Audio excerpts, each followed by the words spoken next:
Gue tidak pernah masalah dengan orang yang gak suka sama gue, dengan orang yang menjelek-jelekan gue, dengan orang yang menghujat gue gak pernah masalah. Kalau gue menggunakan UU ITE sebagaimana orang lain menggunakan UU ITE ke gue, bisa banyak yang gue penjarain.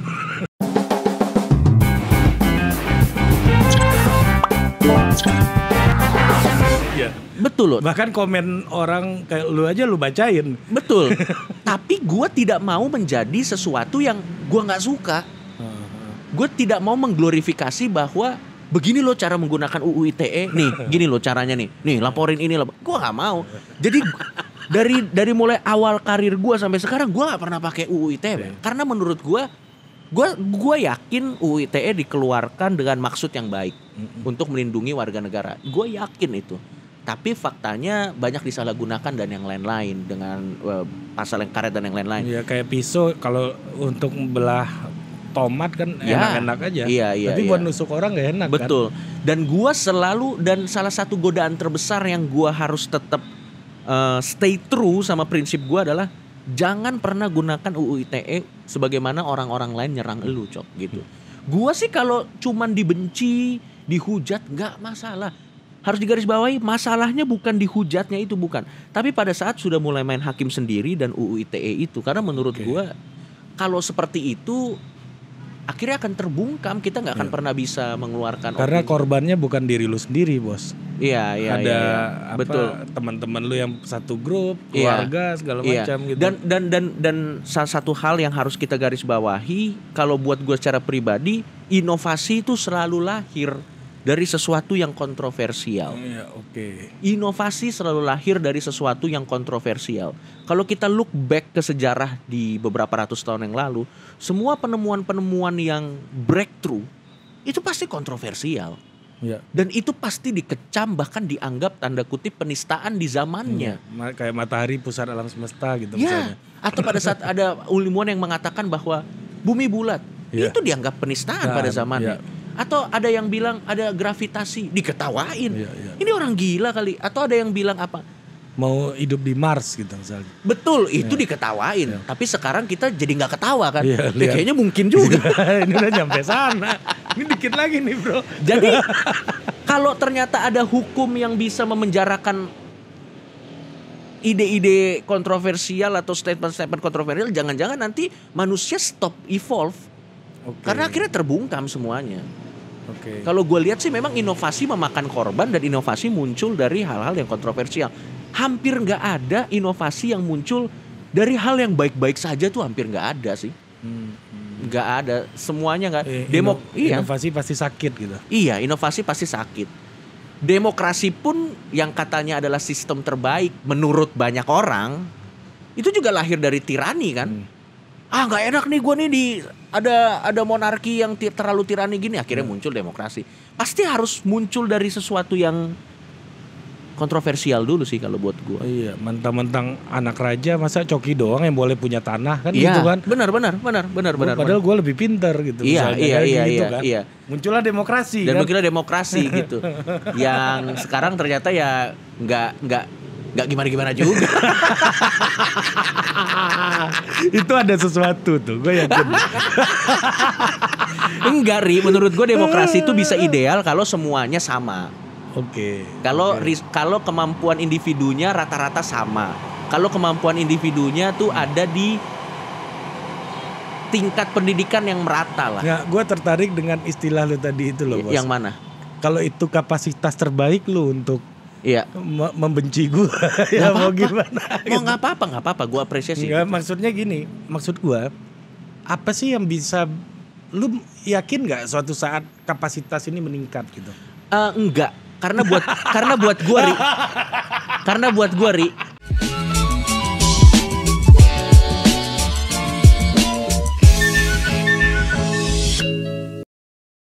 Ada orang yang lebih gampang kita tunggu mati daripada kita tunggu berubah. It's a fact. Itu adalah fakta. Contoh, om-om kita yang suka joget pocong-pocong. Gak ada yang salah dengan joget pocong-pocong, gak ada yang salah. Kalau gue nyebutnya joget aparat. Maju mundur. Karena memang sering diputer kan. Iya. Yang suka joget pocong, yang pemikirannya udah saklek begitu, itu mau lu khotbahin apa juga, mau lo bawain tulisan-tulisan dari filsuf, nggak akan berubah. Udah, ya udahlah, kita maklumi aja. Toh garis finishnya dia juga tinggal bentar lagi. Tunggu garis finish. Sekarang kan juga udah di tangan kita gitu. Generasinya tuh udah di tangan. Ya udah dimaklumi aja. Makanya gue jarang berantem sama orang yang di atas gue.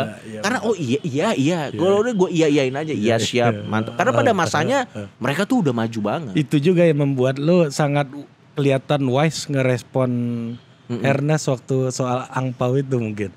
Oh iya, kalau nggak, kalau buat gue sih opini Ko Ernest adalah opini dia dan gue menghormati itu. It's okay, nggak apa-apa.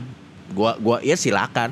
Sama seperti, cuman gue kan lebih tua kan Ko Ernest kan? Iya, Ko Ernest memang lebih tua dari gue. Dan ya udah nggak apa-apa. Kalau Ko Ernest punya opini A ya silakan gitu.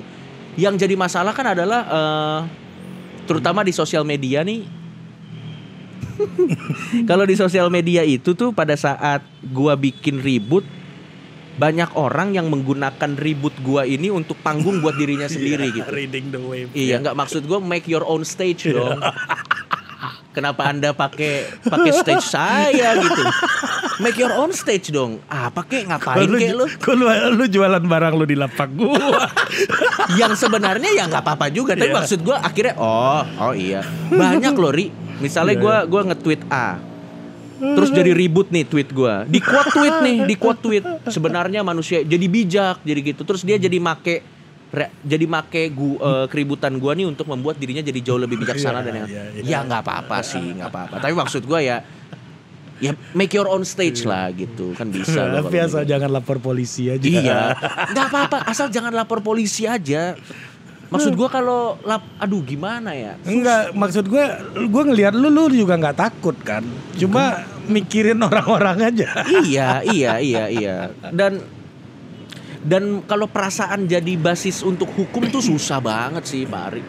Dan Cok, lu sempat juga kan kehilangan pekerjaan, maksud gue job ketika isu corona kemarin kan. Iya. Ada gue baca di radio OZ itu. OZ kan. Menarik ini kan. Ya udah, tapi itu resiko lah. Resiko. Nggak apa-apa kalau kayak gitu. Gue kehilangan pekerjaan atau kehilangan opportunity karena apa yang gue ucapkan, nggak apa-apa. Itu part of the job. Itu part of the game. Itu adalah gue udah sign up untuk itu. Nggak, it's okay gitu. Dan, tapi dapat banyak job lain kan? Iya. Tapi ya kalau satu pintu tertutup biasanya ada pintu lain yang terbuka. Jadi gue nggak pernah.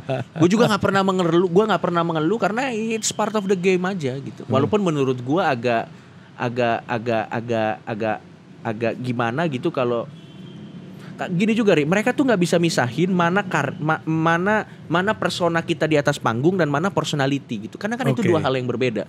Lu boleh benci karyanya, tapi kadang karya seseorang itu tidak menggambarkan dia 100%. Misalnya contoh, lu benci sama lagu Kangen Band. Gue enggak sih. Ya, ada misalnya yang benci sama lagu Kangen Band. It's okay. Tapi lu jangan serang pribadinya. Karena ya karya dan pribadi itu dua hal yang berbeda gitu. Lo nggak bisa sama. Nah, kebanyakan orang yang sebel sama gue itu masuk ke personal gitu. Padahal gue yang di atas panggung mah itu gue lagi berkarya. Kalau gue di bawah panggung mah gue nggak gitu-gitu juga. Gue biasa-biasa aja, santai-santai aja. Dan kadang-kadang nggak lucu juga. Nggak lucu juga. Kalau di bawah panggung, tapi kalau di panggung harus lucu. Harus lucu gitu. Jadi karya dan personal itu dua hal yang berbeda. Jangan diserang gitu.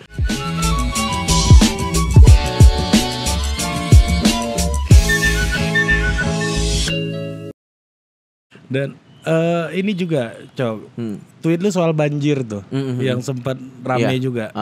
Dan banyak yang bilang lu masih sensi dengan Anies Ahok nih. Gitu. Oh enggak, sebenarnya kalau tweet soal banjir itu gua lagi menyentil beberapa orang yang menganggap bahwa bencana alam ini adalah teguran. Yang kebetulan juga pendukungnya. Iya betul. Yang kebetulan ada pendukungnya. Sebenarnya target gue tuh gue tidak ngetawain semua korban banjir. Gue ngetawain segmen tertentu yang itu aja gitu. Cuman mungkin karena memang pada saat itu kebetulan mereka juga jadi korban saat itu. Iya, karena pada saat itu semua orang lagi panik atau apa, jadi mungkin butuh kambing hitam atau apa, gua nggak tahu. Padahal toh pada saat mereka marah-marah ke gua kan banjirnya nggak makin surut juga gitu. Tadinya tuh gue mau nge-tweet, ya udah omelin aja gue kalau dengan ngomelin gue bisa bikin banjir makin surut gitu. Cuman kayaknya itu tidak wise karena semua orang lagi marah kan, semua orang lagi sebel gitu. Jadi mereka jadi nggak bisa ngelihat target jokes gue. Itu juga memahami siapa target jokesnya itu juga kadang orang susah sih. Iya, kayak kritik Panji kan Twitter ini kan arena bebas gitu nah, kan. betul. Dan sebenarnya ya, gue pernah ngobrol sama Bang Panji. Gue tuh kurang setuju kalau misalnya akhirnya jadi ada pengkotak-kotakan. Kita cuma bisa nge-tweet ini di sini, kita cuma bisa nge-tweet ini di sini. Itu yang akhirnya membuat kita jadi tidak ada freedom of speech-nya. Maksud gue gini, gue pernah bilang sama Panji, kalau misalnya ada satu tempat yang akhirnya kita tidak pernah nge-tweet yang serius di tempat itu, karena kita pikir orang-orang di situ tidak akan pernah mampu menangkap message di balik maksud kita, akhirnya tempat itu nggak akan pernah maju, karena akan selalu dibiarin orang. Jangan di situ, jangan. Harus ada yang masuk ke sana lawan norma-normanya, supaya orang di sana tuh mau langsung, wah kok begini, wah kok begini. Lama-lama nanti naik tuh. Tapi memang nggak ada yang mau memang.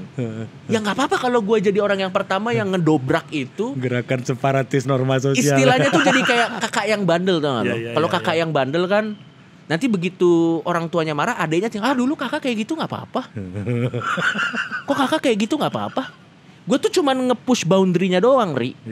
Kan awalnya nggak ada yang tahu nih boundary-nya di mana. Coba di sini, aman. Coba naikin lagi, aman. Coba naikin lagi, aman. Coba naikin lagi, wes nggak aman nih. Turun lagi segini. Tapi biasanya kayak karet tuh, kalau boundary-nya udah segini, nanti kita bisa naikin lagi, dikit lagi, kita naikin lagi gitu, supaya nanti orang yang ada di bawah-bawahnya tuh juga bisa tahu, oh batasnya nih secoki nih. Oh berarti segua nih masih aman. Oh batasnya sepanji nih. Panji juga sering kena kan. Kena juga, kucing aja kena. Itu dia sampai ketawa-tawa. Dia bilang ada beberapa materi yang gua antisipasi. Ini yang gak gua antisipasi. Yang paling bahaya itu justru. Itu yang paling bahaya. Padahal dia udah ngomongin pemerkosaan. Bener. Dia udah tahu semua jawabannya tuh. Wah kalau ini gue jawabnya ini. Kalau ini jawabnya ini. Begitu kucing, wah ini jawabnya gimana nih? Ada yang komen juga ke dia, Bang bisa gak lu gak bikin materi stand up yang gak menyinggung orang? Ya gak bisa. Ya itu kucing. Dan iya emang susah. Dan satu lagi Ri, orang tersinggung tuh sekarang tuh ada wadahnya. Zaman dulu kalau tersinggung dia simpen, Ri. Dia simpen atau paling enggak dia belajar. Oh ternyata dunia ini begini ya. Bisa jadi bahan introspeksi kalau zaman dulu ya. Bener Ri. Atau paling enggak, oh ternyata dunia begini ya. Oh berarti gue harus lebih gak baperan deh. Zaman dulu gitu. Sekarang orang tersinggung ada wadahnya yang namanya sosmed. Dan mereka cari temen.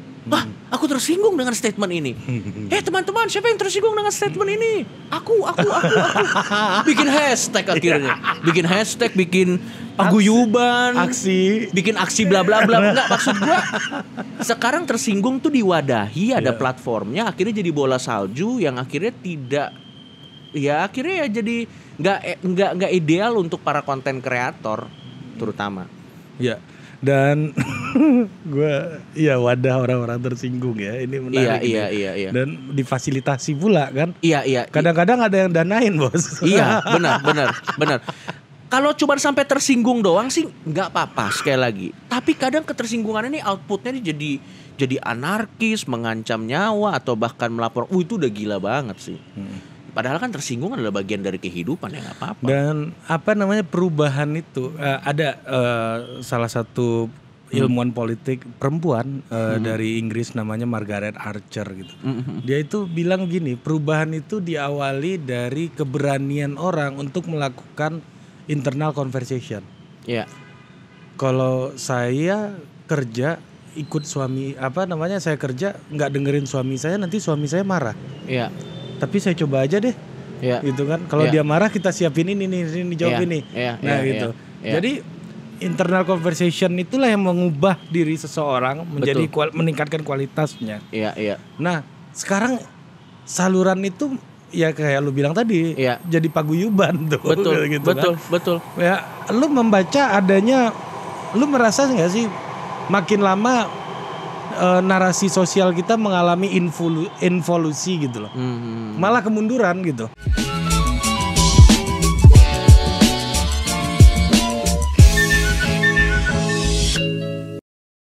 Iya. Ya karena balik lagi. Seolah-olah kalau banyak tuh benar gitu. Oke. Seolah-olah ya. Ya tirani mayoritas. Mayoritas. Seolah-olah kalau banyak itu benar, seolah-olah kalau tersinggung itu otomatis jadi benar. Ya. Padahal kita sama-sama tahu kan, Ri. Apalagi lu kan juga orang yang memang ada di bidang ini. Fakta dan ketersinggungan itu dua hal yang berbeda loh kadang. Kadang orang tuh suka tersinggung sama fakta atau orang suka tersinggung sama statement. Itu yang paling aneh tuh. Iya aneh. Terus tiba-tiba karena tersinggung mereka jadi benar gitu. Iya. Ya tapi kamu buat saya tersinggung. Ya terus kenapa? Kebenaran dan ketersinggungan itu dua hal yang berbeda loh. Nggak bisa sejalan. Tersinggung hak semua orang, tapi dengan tersinggung lo nggak otomatis jadi benar. Gitu loh menurut gue. Nah ini tadi sempat kita singgung, kan lu pemain Twitter juga nih, Cok. Udah disuspend akun gue. Udah suspend, ya gue tahu. Udah hilang akun gue. Lu masih mending. Donald Trump itu dikurasi tweetnya. Ini info salah deh. Siapa yang mau suspend dia? Presiden of United States. Paling cuma dikurasi paling amin. Paling bisa dikurasi dia. Gini gak bisa disuspend. Dikurasi. Jadi lu suka nggak sih ngelihat Trump? Dalam artian suka gue. Dalam cara dia bernarasi. Suka. Gini, gue tadi sempat ngobrol sama Ari di off air. Gue ngelihat Trump tuh dari dua.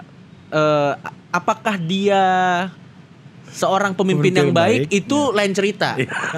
Itu lain cerita. Tapi apakah dia seorang entertainer atau seorang yang bisa berdansa dengan kata-kata? Iya. Gue mengagumi bagaimana dia bisa mengeluarkan statement-statement yang aneh bin ajaib tapi works gitu. Tapi works gitu. Yang mana kalau orang lain selain dia yang ngomong ini pasti diajar habis-habisan gitu. Dia juga dihajar habis-habisan. Tapi ya dia nggak peduli aja gitu. Gue ngelihat Trump sih manifestasi dari freedom of speech sih. Buat gue. Dia adalah manifestasi dari freedom of speech bahwa setiap orang boleh ngomong apapun gitu. Gue lucu-lucu kok statementnya, lucu-lucu banget. Apa yang paling lu ingat yang mana, Cok? Statement dia yang paling gue ingat adalah menurut dia tuh orang Meksiko tuh adalah yang nyolong job, yang nyolong. Bukan. Gue lupa. Jadi ada tweet dia. Gue lupa statementnya apa, tapi ada tweetnya tweetnya si Donald Trump. Nah di tweetnya dia ini, dia tuh mengucapkan selamat tahun baru. Dia mengucapkan selamat tahun baru kepada lawan-lawan politiknya. Intinya dia bilang tweetnya gini, selamat tahun baru buat semua orang, terutama buat lawan-lawan gue yang mereka sudah melakukan segala cara, tapi mereka tetap kalah. Terus akhirnya dia ketawa-tawa, haha, love gitu. Itu menurut gue lucu banget. Dan yang paling lucu adalah tweet itu dibacain sama pengisi suaranya Joker. Joker musuhnya Batman, Mark Hamill. Kan ada Mark Hamill, dia salah satu pengisi suara Joker. Dibacain dengan suaranya Joker. Dan itu pada saat dibacain pakai suaranya Joker, itu kayak Joker yang ngomong, Pak. Kayak Joker musuhnya Batman. Anjir. Ya lucu banget sih kalau gue Trump sih. Gue malah menganggap Trump tuh sebagai entertainment aja. Gitu. Iya sebagai hiburan. Sebagai hiburan aja. Kayak acaranya dia. Iya. Gue nggak pernah marah. Tapi gue juga paham kenapa orang banyak yang sebel sama dia gitu. Tapi gue ngelamar, anjir ini gila juga nih orang gitu. Tapi oke aja, lucu. Kemarin dia nge-tweet gini. Thank you Republikan, my approval rating 98%. Itu kan nyeleneh banget kan? Itu kan nyeleneh banget, gila. Itu kan nyeleneh banget gitu. Dan yang gue salut dari dia adalah dia membuka pintu buat orang-orang yang aneh jadi punya harapan untuk bisa meng-aim jadi President of America, President of United States. Kan kabarnya kan Kanye West, yang gitu-gitu jadi pengen. Dulu kan kalau waktu Donald Trump bilang gue pengen jadi Presiden Amerika, diketawain kan.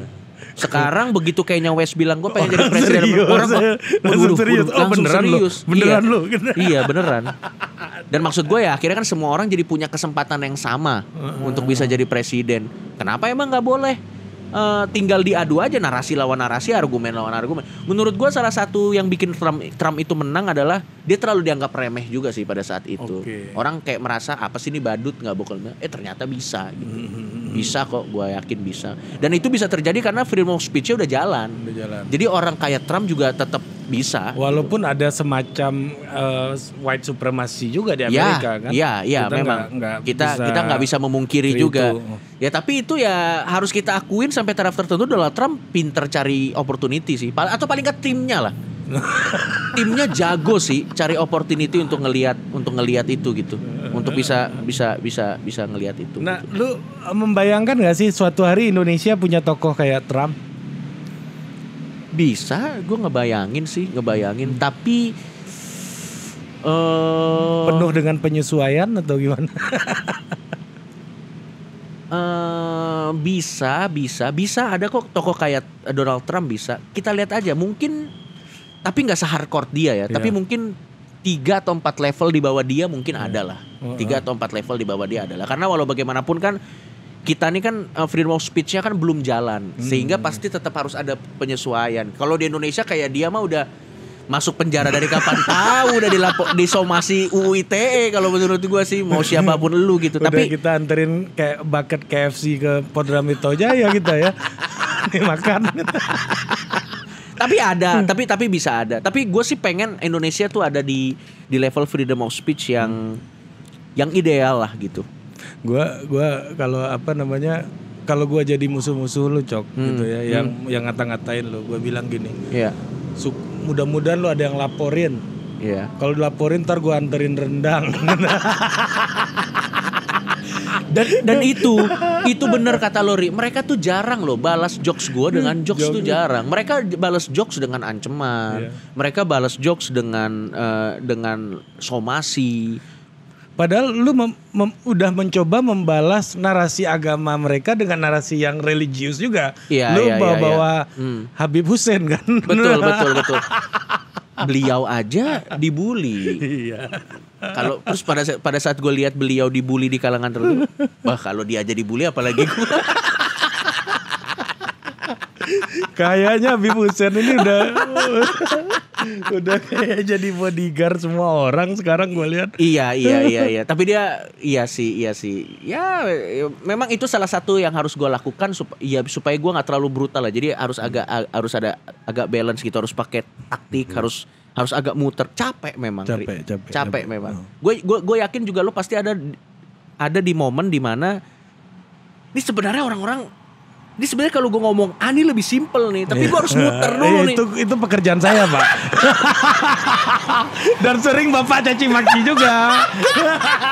Saya harus muter dulu ke B dulu, ke C dulu, ke D dulu, ke E dulu. Tapi ya kalau memang itu yang harus dilakukan ya sah-sah aja, nggak apa-apa. Tapi memang capek. Di Pilpres kemarin lu mungkin nggak sadar aja lu pernah berhadapan sama gue.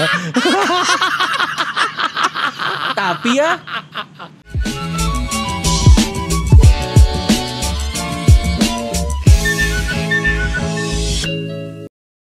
Sebagaimanapun tuh Pilpres tuh harusnya jadi ajang yang menyenang. Nih menurut gua Ri, Pilpres itu harusnya jadi ajang yang menyenangkan untuk adu argumen, untuk adu satir, adu sarkasme, dan kita harusnya menikmati itu, bukan jadi baperan loh.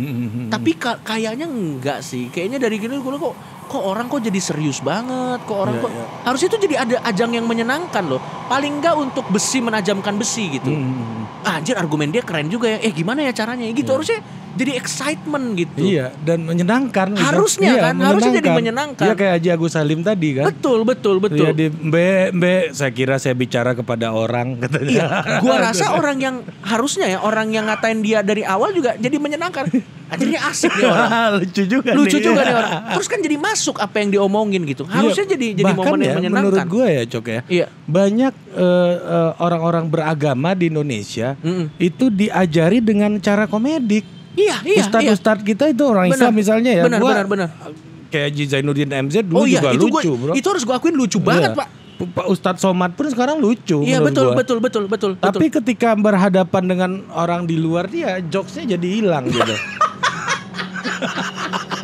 Padahal diajarinnya dengan jokes. Iya, dengan jokes. Iya, betul. Gue dengerin Ustadz Abdul Somad, alasan pertama gue lucu. Iya, karena dan itu adalah bagian dari dakwah beliau kan. Iya, kenapa kalau gue jadi mereka yang ilmunya tinggi-tinggi, gue lucuin lo balik. Iya. Siapa tahu Anda mualaf kan? Iya, enggak apa-apa. Dan menurut gue kan jokes dibalas dengan jokes it's okay. Iya. It's okay. Malah fair game menurut dan menyenangkan. Iya, menyenangkan. Dan menyenangkan gitu. Lu tidak ada mengharapkan Indonesia akan di level itu ya berarti. Iya, gue mengharapkan ada di level itu gitu. Dan kayaknya dulu pernah deh, tapi gue nggak tahu kenapa jadi kayak jadi cepet marah atau apa. Ya gitu. kalau gue buka-bukaan aja nih statement gue agak bahaya, tapi ya nggak apa-apa gitu kan. Karena ngomong sama lu ya paling kita dipanggil berdua.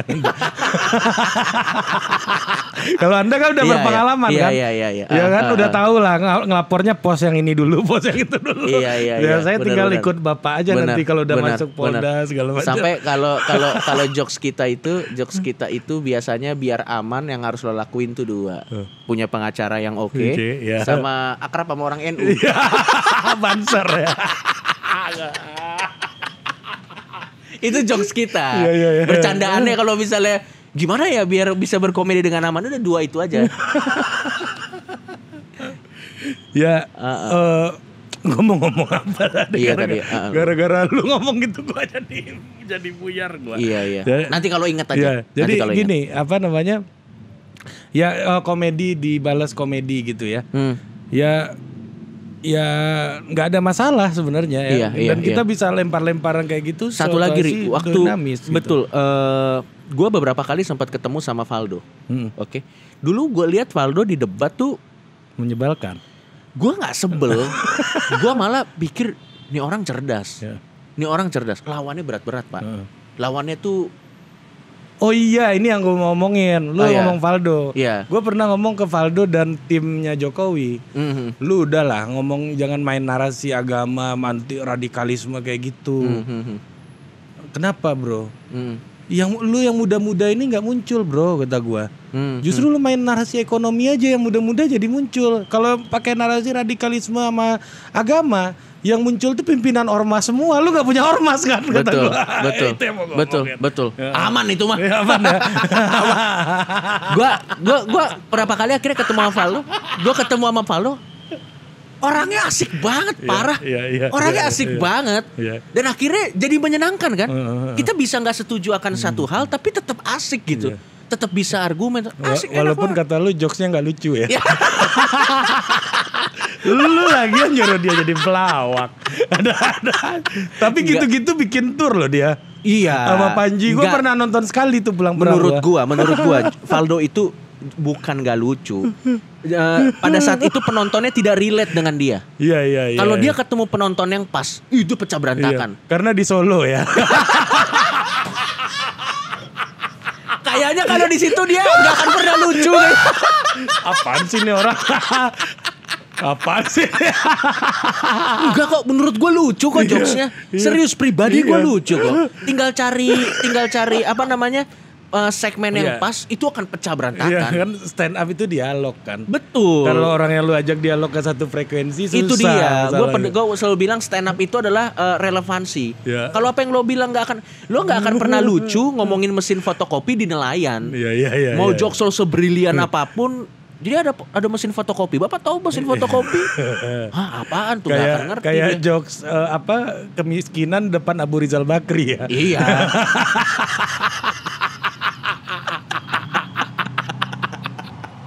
Agak sulit. Karena mungkin relevannya agak sulit. Karena beliau kan memang kan bukan dari background yang seperti itu. Iya, betul.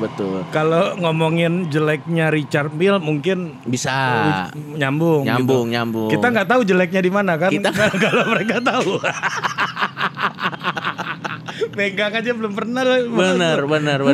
Makanya gue tuh kalau misalnya dapat tawaran job stand up tuh yang selalu gue tanya penontonnya siapa? Itu kalau nggak cocok sama segmen gue nggak malu-malu nolak.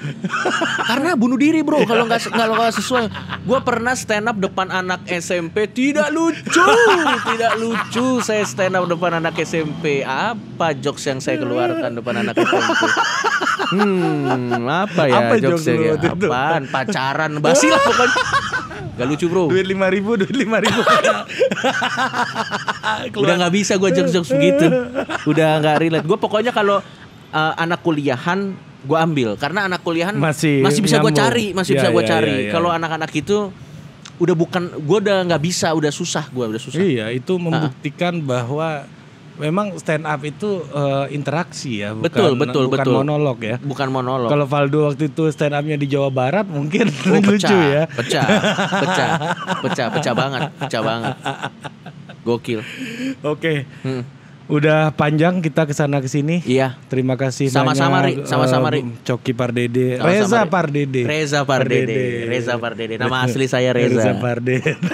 Tapi ya sebelum gua close ya, gua pernah nonton film atau apa gitu masih Reza Pardede ditulisnya. Oh iya, lupa gua film yang kayaknya mana ya. Malam Minggu Miko atau apa gitu. Oh iya, lupa gua. Reza Coki Pardede gitu. Iya, soalnya waktu itu kan ada NPWP dan kayaknya dia lihat dari situ sih.